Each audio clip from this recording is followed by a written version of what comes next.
Aujourd'hui, on plonge dans un livre qui a marqué des millions de lecteurs. Le pouvoir de votre subconscient de Joseph Murphy. Un ouvrage qui explique comment utiliser l'immense potentiel de notre esprit intérieur pour transformer notre vie. Que ce soit dans nos relations, notre santé, notre travail, mais aussi nos finances. Et je vous rassure, pas besoin d'être mystique ou de croire en la magie. Ce livre parle surtout de comment tes pensées influencent tes émotions, tes comportements et donc en final, tes résultats. D'abord, il s'agit de comprendre le subconscient. En fait, ton esprit a deux parties. Le conscient, donc c'est la partie logique, rationnelle qui analyse et décide, et le subconscient, la partie automatique, émotionnelle, créative, qui enregistre et exécute ce qu'on lui répète, un peu comme un ordinateur. Le subconscient ne juge pas. Il prend pour vrai ce qu'on lui dit souvent, qu'il s'agisse de pensées positives ou négatives. Tes croyances profondes guident tes actions, et tes actions créent la réalité. Je vais te donner un exemple concret. Si tu répètes souvent « je suis vraiment nul pour parler en public », eh bien, ton subconscient l'intègre comme une vérité.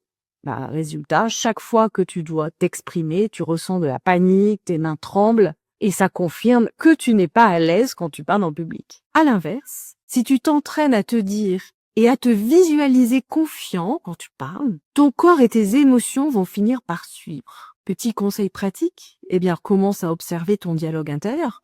Pendant une journée, essaie de noter chaque phrase négative que tu te dis, et puis transforme-la en formulation positive et constructive. Et exemple, au lieu de dire « je ne vais pas ou jamais y arriver », je progresse à mon rythme et j'apprends chaque jour. Joseph Murphy nous invite à comprendre la puissance de la pensée positive et de la visualisation. Il insiste, ce que tu imprègnes dans ton subconscient, tu vas le reproduire dans ta vie et c'est le subconscient qui va le faire. Les images mentales ont un impact énorme. Visualiser régulièrement ce que tu veux, avec émotion, avec détail, programme ton subconscient à agir dans ce sens. Par exemple, une femme rêve de créer sa boutique de fleurs, mais elle doute. Chaque soir, elle s'imagine derrière son comptoir, respirant le parfum des bouquets, accueillant ses clients avec le sourire. Petit à petit, elle commence à chercher un local, à en parler autour d'elle. Elle va finir par ouvrir son magasin. Et le petit conseil pratique ici, chaque soir, avant de dormir, ferme les yeux et imagine une scène où tu vis déjà ce que tu désires. Ressens les émotions associées et répète-la chaque jour, pendant au moins 21 jours. Murphy nous propose ensuite de remplacer les croyances limitantes. Beaucoup de nos blocages viennent de croyances héritées, de ta famille, de ton éducation, d'expériences passées. La bonne nouvelle, c'est que le subconscient peut être reprogrammé par la répétition, associé à de l'émotion. Je vais te donner un exemple concret.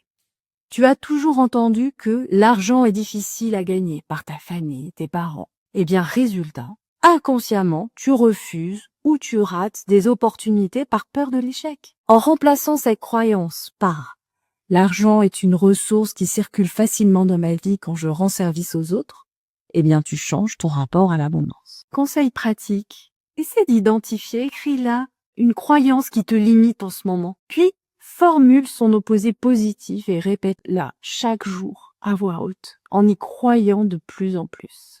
Ensuite, Murphy parle de l'autosuggestion et de la gratitude. L'autosuggestion d'abord qui consiste à nourrir ton subconscient d'affirmations positives et réalistes jusqu'à ce qu'elles deviennent des vérités pour toi. La gratitude ensuite qui est un amplificateur. Elle renforce les messages positifs et change ton état émotionnel. Exemple concret, chaque matin, un entrepreneur répète « je suis calme, compétent et les solutions viennent à moi facilement ». Ça l'aide en fait à garder confiance même en période de stress. Conseil pratique, écris chaque jour 3 phrases d'autosuggestion liées à tes objectifs et 3 choses pour lesquelles tu es reconnaissant. Lis-les, matin et soir.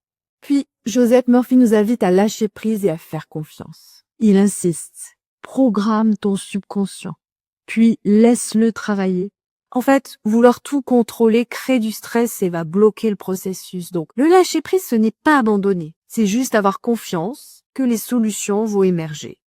Et continue juste ton processus. En exemple, imagine, tu cherches un emploi depuis des mois et après avoir envoyé des candidatures, préparé tes entretiens, tu décides de profiter pleinement de ta semaine, au lieu de vérifier tes mails toutes les 10 minutes. Et 2 jours après, un recruteur t'appelle.